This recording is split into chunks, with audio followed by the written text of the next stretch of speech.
Hello again. Welcome back to our exploration of CSS.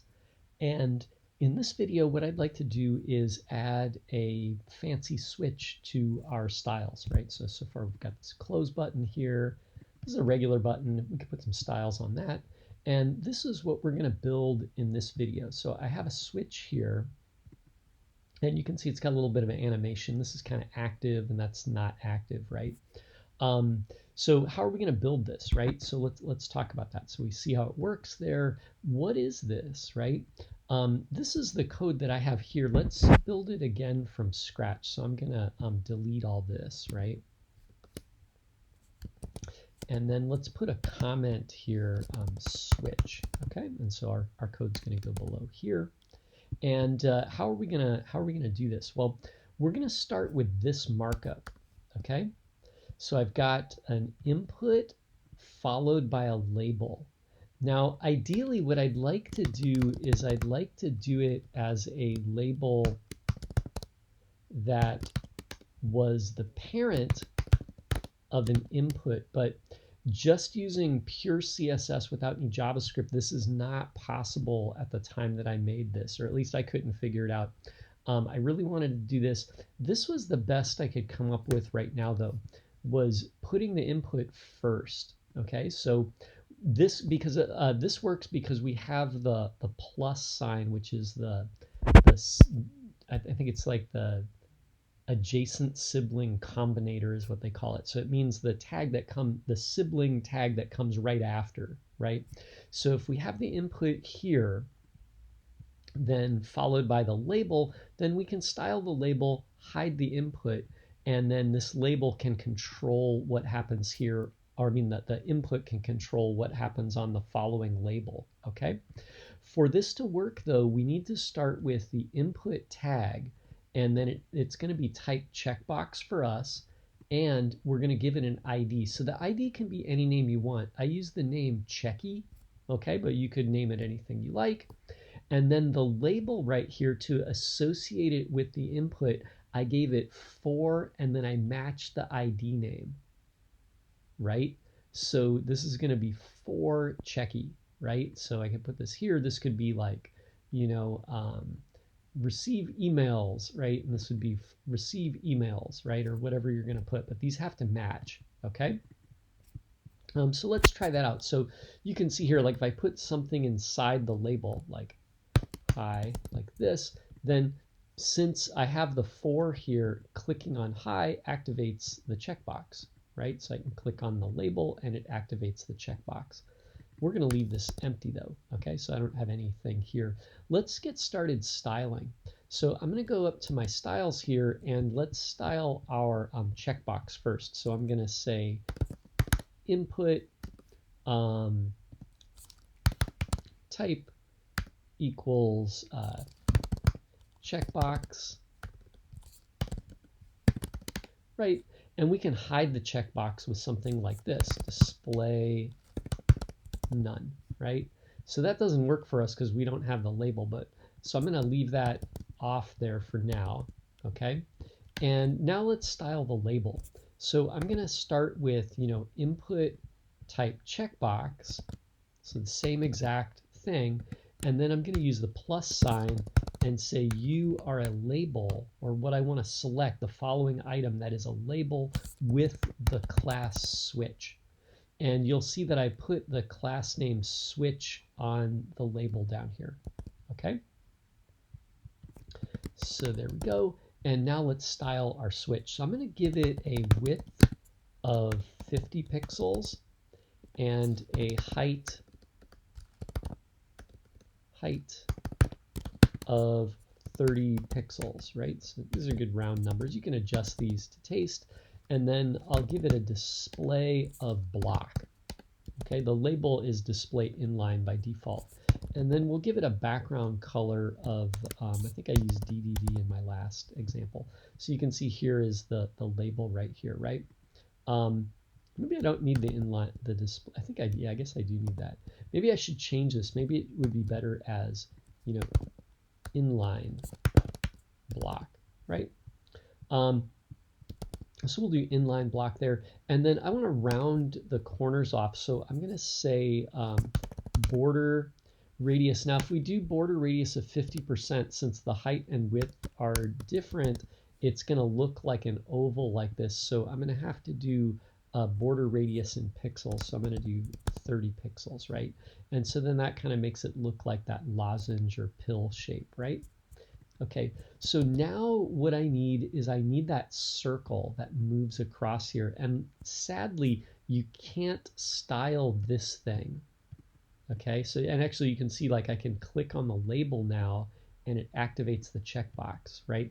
But sadly, you can't style this, so we're gonna have to hide it and use something else. And what we're gonna use is before or after, right? So I'm gonna make a new selector here and set it to before. And then we'll set the content to, nothing, and we'll give it a display of block. And I think what I'm going to do is I'm going to go back to this label right here, the switch label, and let's give it position of relative.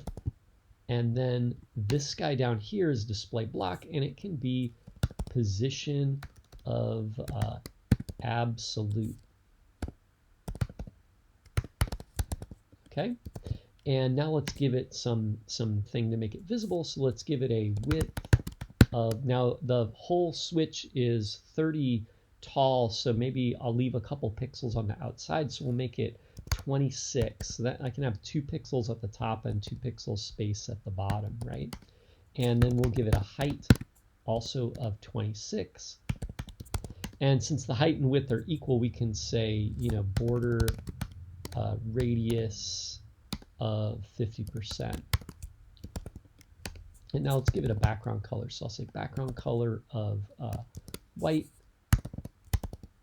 And then I can see the circle here now, right?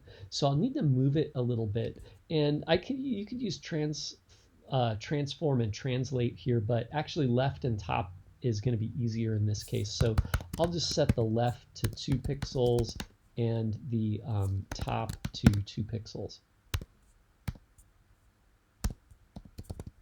Okay, and there we go. So there's our switch now.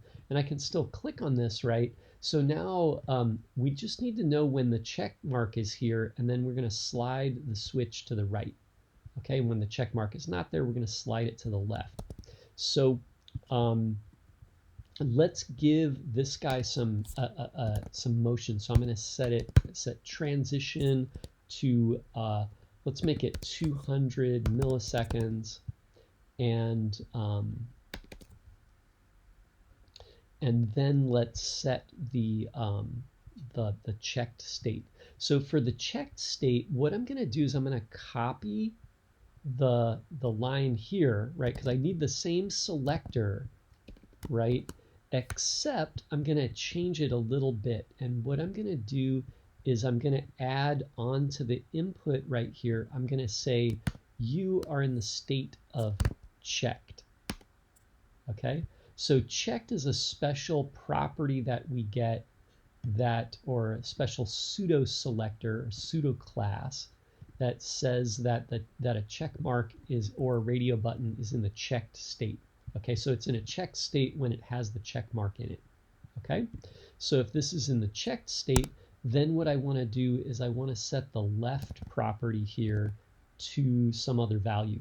So let's calculate it. So my circle is 26 pixels wide, and that the container is 50, so that leaves me 24 pixels, right? That leaves me 24 pixels left over. So I think what I want to do is I want to come over 22 because I want to be 2 pixels from the right edge, right? So let's save that and see what it looks like. Oh, there we go, right? So you can see like when the check mark has the check, then this guy moves over to the right side, okay?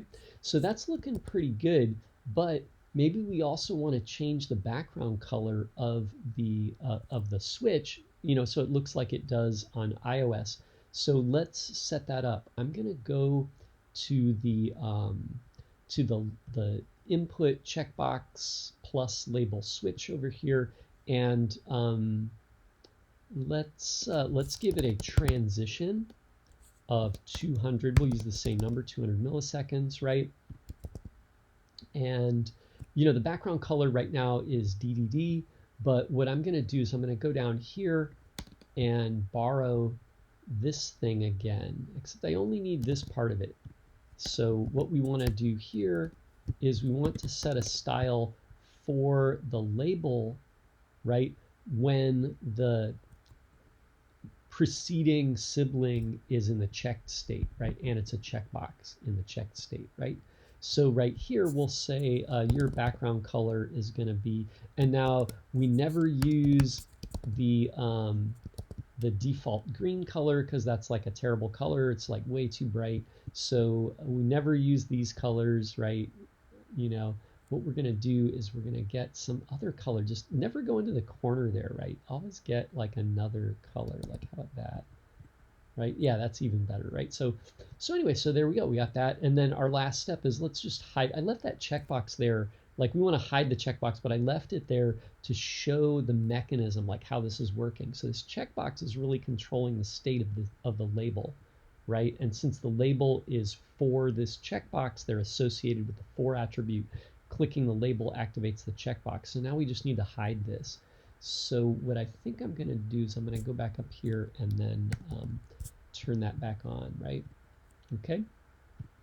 So now this is like a little bit of a problem, needs a little bit of work because, any input with type checkbox is going to be display none. So it might be good if we put a class name on here to like identify it, right? So when it's a switch, then it's display none, and you follow it with the label. It would be good. It would be a lot better if we could put it inside the label. I don't think it's possible right now with the way CSS works. So they just don't give us a selector for it. It is possible with JavaScript, so you could easily do it if you add a little bit of JavaScript. But I was trying to keep this all to just regular CSS, right? And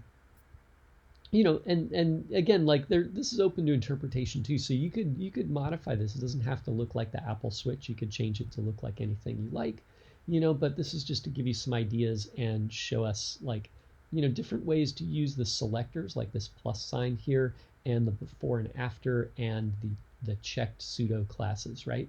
So anyway, thanks for watching, and I hope that makes your web projects better and more interesting. So I'll see you in the next video.